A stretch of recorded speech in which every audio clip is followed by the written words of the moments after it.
ಇವತ್ತು 23ನೇ ತಾರೀಕು ನಾವೇ ಇನ್ನೂ 3 ಜನಕ್ಕೆ ಇವತ್ತು ಬೆಳಿಗ್ಗೆ ಅರೆಸ್ಟ್ ಮಾಡಿದ್ದೀವಿ. ಅವ್ರ ಹೆಸರು ಗುರ್ಷಿದ್ ಗೌಡ, ಫಕೀರ್ ಗೌಡ ಪಾಟೀಲ್ ಮತ್ತು ಕುಮಾರ್ ಗೌಡ ಪಾಟೀಲ್. ಈ 3 ಜನ ಅವರು ಸಂಬಂಧಿಕರು ಇದ್ದಾರೆ. ಸೊ ಅವರಿಗೇನು ನಾವೇ ಅರೆಸ್ಟ್ ಮಾಡಿಸಿದ್ದೀವಿ. ಇನ್ನೂ ನಮ್ಮ ತಂಡಗಳು ಫೀಲ್ಡಲ್ಲಿನೂ ಇದ್ದಾರೆ ಮತ್ತು ನಮ್ಮದು ಬಂದೋಬಸ್ತು ನಡೀತಾ ಇದೆ ಆ ಊರಲ್ಲಿ. ಆದಷ್ಟು ಬೇಗ ನಾವೇ ಮಿಕ್ಕಿದ ಎಷ್ಟು ಜನ ಆರೋಪಿ ಇದ್ದಾರೆ ಅವರಿಗೇನು ಅರೆಸ್ಟ್ ಮಾಡ್ತೀವಿ. ಇದರಲ್ಲಿ FIR ಅಲ್ಲಿ ಟೋಟಲ್ 14 ಜನ ಮೇಲೆ ಕಂಪ್ಲೇಂಟ್ ಕೊಟ್ಟಿದ್ದಾರೆ ಅವರು.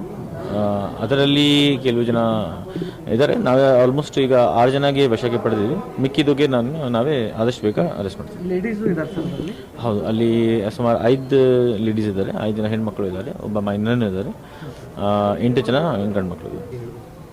ನಮ್ಮ ತಂಡಗಳು ಸಿಕ್ಕಾಪಟ್ಟೆ ಕೆಲಸ ಮಾಡ್ತಾ ಇದ್ದಾರೆ. ನಾವೇನು ದಿನ ರಾತ್ರಿ ಕೆಲಸ ಮಾಡ್ತಾ ಇದ್ದೀವಿ. ಮತ್ತು ಈ ಥರ ಘಟನೆ ಆದರೆ ನಮಗೇನು ಒಂದು ಶಾಕ್ ಆಗುತ್ತೆ.